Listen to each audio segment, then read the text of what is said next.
अस्सलाम वालेकुम दोस्तों।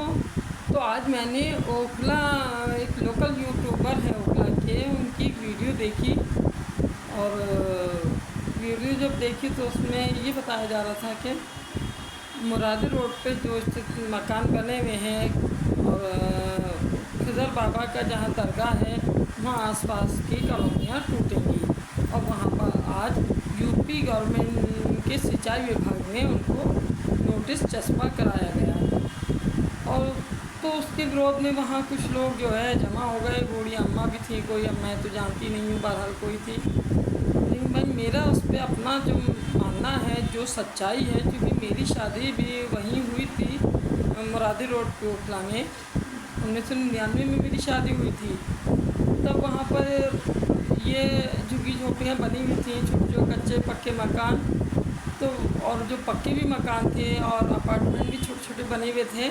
तो वहाँ मैं शुरू से ही सुनती चली आ रही थी, 30 साल पुरानी बात बता रही हूँ आपको, कि ये चीज़ सुनती ही चली आ रही थी कि साहब ये कभी ना कभी कॉलोनी टूटेगी और ये सारा यूपी गवर्नमेंट का प्रॉपर्टी है सारा, और ये कब्ज़ा कर करके कुछ वहाँ के लोकल जो चीटर टाइप के भूमाफिया थे और उन लोगों ने इसको जो है बेवकूफ़ बना के लोगों को कुछ पैसे लेके कब्ज़ा कराया है।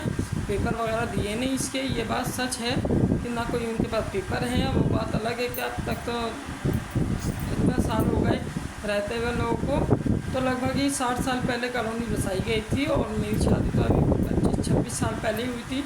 तो 26 साल से तो भाई मैं सुनती आ रही हूँ कि वो इलीगल कॉलोनी है। या हकीकत है, जो रहने वाले लोग वो खुद कह रहे थे, मुझसे बताया वहाँ के लोगों ने, अब तो उसमें तो कुछ जिंदा भी नहीं है, कि ये कॉलोनी एक न एक दिन टूटनी है, ख़तरे में है।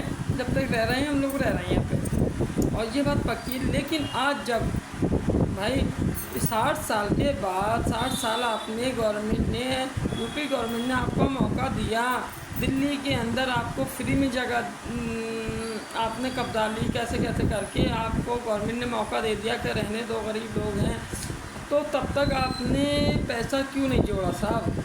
आपका किराया बचा, आपका मोटा अमाउंट बचा मकान लेने का, सारी चीज़ें, तो अब तक पैसा जोड़ जोड़ के भी अगर आप लेते तो 60 साल में आपके अपनी पक्की मकान अच्छी जगह बन जाते, जिसके ओरिजिनल पेपर होते, जेन्युइन पेपर होते, ना उस पर कोई नोटिस आता ना कुछ होता, और बेखौफ वहाँ पर आप लोग रहते होते।